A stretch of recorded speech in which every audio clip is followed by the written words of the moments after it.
What's up, everybody? Court Cousins reaction here to the Magic defeating the Toronto Raptors 113-109.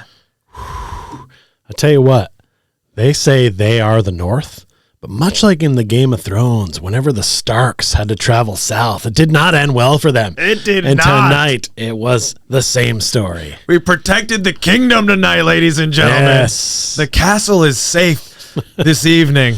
The Magic, we were hitting on all cylinders early. We got out to a 20-point lead at one point. Toronto fought back, definitely there.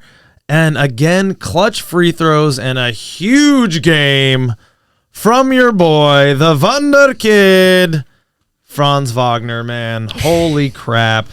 He was feeling it tonight. I could tell he had that we're not losing tonight vibe, which it's cool to see on our players because that's not something we've typically had. But you can tell, like you could tell last game that Paulo was like, nope, we're not losing now. And I'm going to put up 10 points in OT and get this dub. And I could tell Franz was like, and that's why I think it was weird. Again, at the end of the game, they ran an isolation play for Markel. Right. But then, of course, this leaves Franz open to go to the hoop, grab a board, and put it back in. You know I love that shit. And, I mean, he played that play perfectly. They showed it in instant replay. He was pick and roll, and then Gary Trent came on to him, and he just boxed him out from the three-point line and timed when Markel was going for the shot to be ready for the putback, and he did indeed. Right. I mean, Markel, his shot has looked a lot better this season, but I notice a lot of times when he shoots, it's a very reboundable shot when he shoots. So I think that was almost part of the plan, the backup plan of him coming in and grabbing that. And it worked out well. And he had the kind of game that made people really stand up and take notice. He was even efficient about it, 12 of 15, which is amazing. I mean, we shot amazing in the first half and really even in this whole game. And speaking of Paulo Banchero, who is not normally efficient, was tonight as well at 8 of 11. So, I love that stat line for him. 23 points for him as well. And it's just good to see those two guys cooking. Cole Anthony, 18 points off the bench, too, was clutch. Huge. When we needed somebody else to score. But honestly, only 20 overall bench points and 18 coming from Cole. So we didn't get a lot outside of the starting lineup tonight. But they played so well that it didn't really matter. So this is a good overall team win. Huge Nice to see us lead most of the game, too. It wasn't a comeback situation. It was... We were on the other side of the yo-yo tonight. Yeah, it was nice to see. It did feel like a couple times like it was going to fall like a house of cards, but they found a way to get things done. These are the kind of games that we really need to have, man. We need to have our guys winning games like this. It's a positive thing. This is our another 2-game win streak. Yeah, let's go. It's huge. Against Toronto, it's huge because this is a team that we're kind of faced up with for the next 3 to 5 years at least. We're always connected to Toronto, at least recently. We have lots of connection, but most recently through Jalen Suggs and Scotty Barnes. And this debate, and there's beef there. Dude, there's been tons of talk about it online. It is the fans, of course. It is the fans, of course. But if we went to other NBA teams' fans, they would have no idea what you're talking about. No, the on the floor argument about it is they're constructed similarly tonight to us, in that they have all these kind of positionless guys, and they have a small guard in Fred VanVleet. It's like our Cole Anthony. We have a bunch of forwards who can do a bunch of things as to their Siakam and OG and Boucher, etc. I like our mix much better. Yeah, the Raptors roster's not good. They shit on us last time we played them, so it was good to see us come out and get a victory tonight. That's all I'm saying. This is a team that can be an easy measuring stick for us right now at this point in our development. Right. And I like that we got the win. Yeah. And Franz came out tenaciously. I mean, we're seeing everything. We're seeing the step back threes. We're seeing low through the lane into a shot, which is always foul. He was getting some calls tonight. Yeah.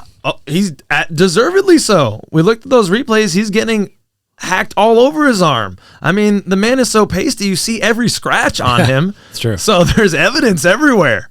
Yeah, I mean, 8 for 8 from the free throw line too. So it's not like taking advantage. He takes advantage of those opportunities, which is why you always like to see him get more calls, which he doesn't get. And that's aggravating. Moritz Wagner played well tonight. Only 11 points, but like, man, he's there on defense, and he's a part of things, and like it doesn't always show up on the stat sheet what he brings, but man, he sets a great pick, plays a great 2-man game with his bro, and just good energy out there as always. Like I love what he brings. I love that the two brothers are playing on the court together. I know you mentioned that during the game. Yeah, and I was like, that. Okay. Their communication is on a different level. You can communicate differently with someone you have so much shared history with, and it elevates both of their games. You know, Moritz is a dog, always getting under people's skin. You know, he had early fouls on Pascal Siakam, and then later on he takes a charge against him. Yep. You know, and he's kind of like a boxer. He's doing the old rope-a-dope, setting people up for later. Love what Moritz is bringing to the table here. 38 minutes from Banchero tonight. That's a lot. Yeah, he played well, and we needed everything. But this is a team win, man. I was impressed with even Paulo's defense down the stretch, particularly on that last play where they kind of forced Red into a fadeaway, which I doubt was the plan. Yeah, and Kevon Harris came in at the end too as part of that defense. He was involved, which is great. This is a good. I want to say it's a total team win, but there was really only like 6 major scorers. Right. But like the guys off the bench did what they needed to do. Like they didn't. T. Ross was probably our darkest spot tonight. I don't want to talk about that though. We'll talk about it later. I don't want to like talk anything negativity, but. Okay, well, I'm just saying it mostly went well. We're saying everything mostly went well. I know, but so like if we're talking about 90% good, there's got to be something that wasn't good, and that's the one thing. But that's okay. What was his plus minus tonight? Well, let's see. He played 20 minutes. He was a minus 14. Yeah, it felt like and that racked too. up 4 personal fouls, 0 points on 0 of 2 shooting. Terrence's hasn't been looking great. I hope. No. But you know what? That's okay because he's not. 20 minutes, that's probably a lot for him in this contest. Could have probably gone with a few, he doesn't need to have a big game. He doesn't need to be a vital part of our role to win games. It would have been nice if he could have added something along the way, but he didn't really add anything on either side of the ball tonight, and that's okay. Mm-hmm. If we lose this game and he plays 20 minutes and puts in 0 points, it's a little more of a factor. Right? But like the other guys kind of picked up the slack enough that like that wasn't that big a deal. He was a bench player. He came in for a while. He took some minutes. That's about it. Like I think with a more full roster, he doesn't play 20 minutes. So yeah, that's going to be an interesting. I don't know where Caleb Houston was tonight, but I would have liked to see some Caleb Houston. I would have rather seen him take some of those minutes, especially in the second half after Terrence got out there in the first and didn't look like he had it clearly. Yeah, let's give the young buck some minutes. Yep. I have some funny things that I wrote down while we were watching the game. Just a couple things. All right, this is what you said. Well, this is a couple things. This one you said. This is after Markelle hustled to try to get a steal going into the photographers, and Pich wrote a quick letter. Dear Magic players, if you fall down, please get up fast. Yes. Don't lay there and contemplate or grab a breath. Yeah. Get right up. Please. Do it. Yeah. Then you can grab a breath. Right. Because later Markelle fell and it looked legit. And I think we all were like, oh, that's it. I was like, okay, he's out for at least a couple weeks. But honestly, I would have, if I could have bet on FanDuel at that moment, I'd have been like, he's out 2 weeks. I saw that thing roll. There's footage of it. He asked out of the game. He's over. It's over. This is great to have him come back and contribute in a big way. So that's massive. That may be low-key one of the best things of the night. High key. You just said it. It's not low-key anymore because you just said it. Now it is high-key. It's high-key? The best thing. The best thing? It's one of my pet peeves. Okay. People say it's low-key, and then you say what you're saying, and then it's no longer low key because we just said it. Now we're even recording. No, it's low key because when you look at all the stats and all the things going on around the game, it might not show up. Oh. That's what makes it low key. Oh. Is that nobody else may talk about it, and I'm the one mentioning it. I already forgot what we're talking about. We're talking about Fultz coming back from the injury. That was huge. Right. That's what low-key makes it one of the biggest things in the game. Oh, boy. Oh, I was so concerned about that for a moment. All right, we got another one. This one, I know you wanted to rework this, but I'm just going to go for it. Oh, I know. You were contemplating, No, this is how it came up. Okay. Right. We can let's just talk about it organically here. We're not going to fuck around. So this man, Paulo, makes a great move inside, gets the ball weirdly, like kind of goes above 4 men, splits them, jams it, right? That's a grown man move. Yeah. That's a grown man ass move right there. And the minute he did that, I was like, God, that is a grown ass man. And then I was like, this guy can't buy his own beer. He can't. Like, if we were playing basketball with him right now and I challenged him to do something, he couldn't ask me to hold his beer because he shouldn't have one.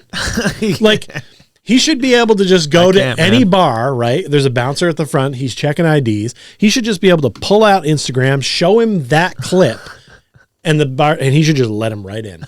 That's got to be enough right there. I feel like that will hold up anywhere. Ask the boys down at the Bull Patrol. They'll let him in. They'll be like, oh, yeah, he's good.